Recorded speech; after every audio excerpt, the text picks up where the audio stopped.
इस वक्त हमारे साथ एक प्रोग्रेसिव तिल काश्तकार राना मोहम्मद खान मौजूद हैं, जिन्होंने गुज़श्ता साल 10 एकड़ रकबे पर तिल काश्त किया और फ़ी एकड़ एवरेज पैदावार 20 मन हासिल की। उनसे पूछते हैं कि तिल की काश्त कैसे करनी चाहिए और किसान अच्छी पैदावार कैसे ले सकते हैं। अस्सलाम वालेकुम राना साहब। जी वालेकुम। राना साहब, सबसे पहले ये बताएं कि आपने माशाल्लाह बड़ी अच्छी पैदावार ली, क्या राज है इसका? जो वैरायटीज़ यूब रिसर्च से यहाँ पर डेवलप की हैं वो TS5 है।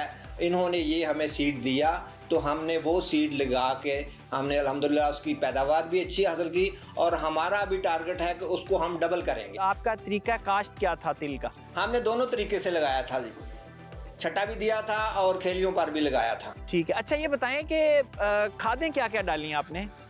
खादें इसमें सबसे पहले हमने DAP इस्तेमाल किया, उसके बाद हमने जो नाइट्रोफास है उसको इस्तेमाल किया और साथ यूरिया का इस्तेमाल किया। आपने हार्वेस्टिंग कैसे की? हमने तो हाथ से ही करवाया। तिल कैसे निकाला? जो इसके डोडियां हैं उसमें से तिल कैसे निकाला आपने?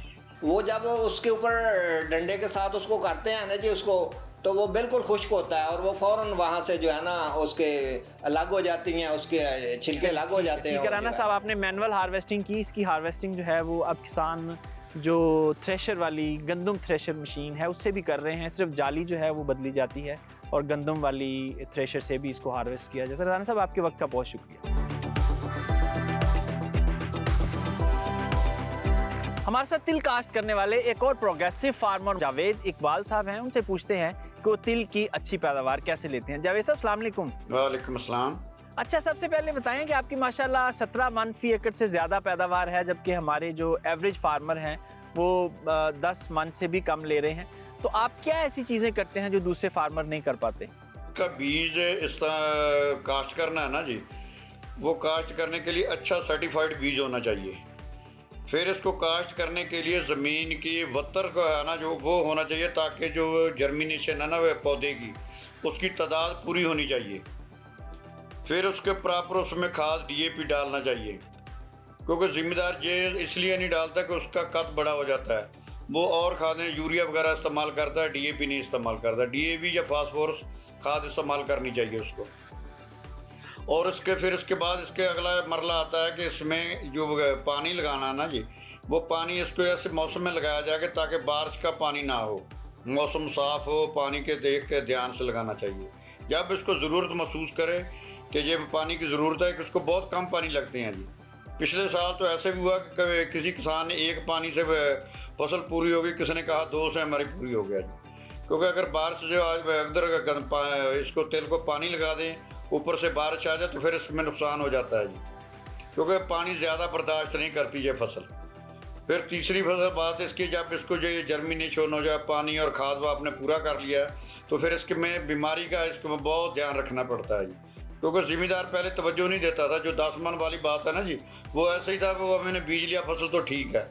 जब हमने जो इसको पूरा इसके किया ना, इसका ध्यान किया, उसमें जब बीमारी आई, तेला वगैरह आया, तो हमने उसको स्प्रे कराया जी। फिर उसमें उसके बाद जो स्प्रे तो बाद फिर इसके सुंडी एक आता है जी, जब इसमें फली निकलती है जी, वो स्प्रे करना पड़ता है इसमें। उसके बाद फिर इसकी जब कटाई की वक्त आता है, कटाई भी इसको बहुत अच्छे और ध्यान के तरीके से कराना पड़ता है, क्योंकि वो ख़राब ना हो। मौसम देखना पड़ता है, मौसम के लिहाज से इसको देख के मौसम से कटाई करनी चाहिए और उसको हार्वेस्टिंग करके बहुत अच्छे बंडल बना के उसको रखना चाहिए। फिर उसको जब हार्वेस्टिंग करें या थ्रेशर करें या हाथ से जड़ाएं उसको बहुत अच्छे तरीके से, ताकि उसकी फली से पूरा बीज बाहर आ जाए। इसी तरह एवरेज आपकी बढ़ेगी और एवरेज इंशाल्लाह इस साल बहुत अच्छी होगी, क्योंकि ज़िम्मेदार बहुत तवज्जो दे रहा है। किसान इस वक्त बड़ी तवज्जो के साथ ये फसल लगा रहा है। अच्छा, ये बताएं कि अगर आखिरी जब तैयारी के मराहिल में हो तो आखिरी 10-15 दिन में बारिश आ जाए तो क्या इम्कानात होते हैं कि ये ख़राब हो जाए या बच जाएगा? जी, उसमें हमें इंतज़ार करना चाहिए। जब आखिरी 10-15 दिन मिल जाए ना जी, बहुत अच्छा होता है ना, आइडियल होता है जी। अगर ऐसा मौसम में कटाई कर दी कि आपने देखा ही नहीं, बादल आ गए हैं, बारिश का इम्कान होगा, मौसम ख़राब हो गया, महकमा मौसमियात की मालूमात नहीं ली, तो आपने कटाई की तो ज़ाहिर ख़राब हो जाएंगे। अगर महकमा मौसमियात आपको बता रहा है कि मतला साफ़ रहेगा तो फिर आपको कटाई करनी चाहिए। नहीं तो अगर खड़ी फसल के ऊपर बारिश पड़ जाए फिर? खड़ी फसल पे हो जाए तो वो काफ़ी फिर भी कटाई से बेहतर रहता है। अगर कटाई कर लेना जी तो और उसमें ज़्यादा नुकसान होता है, और खड़ी रह जाए तो बारिश आ जाए को कम नुकसान होता है। नुकसान तो होगा जी। तो आपके एरिया में जब आपने काश्त की तो कब कब बारिशें आई और उसका क्या नुकसान हुआ फसल को, या क्या फ़ायदा हुआ? जब बारिश हमें जो नुकसान कम हुआ पिछले साल, क्योंकि जब बारिशें आई हैं तो वो उसको पानी की ज़रूरत थी।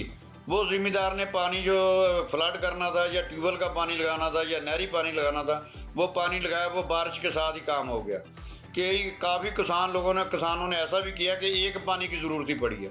बारिश वक्फे से आ जाती थी, कभी 15 दिन के बाद, कभी 10 दिन के बाद, क्योंकि इसमें पानी बहुत कम लगता है। 2-3 पानी की जिसका फसल है, अगर मौसम खुश्क रहे तो अगर 1-2 बारिश आ जाए तो पानी 1-2 बस जरूरत पड़े। मैं एक मैसेज देना चाहता हूँ किसान को। जी बताएं। जब इसको कटाई करें उस वक्त इसका खास ध्यान करें, और अच्छे जो बोरा होता है ना जिसमें बैग में डालते हैं, वो खाद वाले बैग में न डालें, किसी साफ सुथरे और बैग खरीद के उसमें डालें।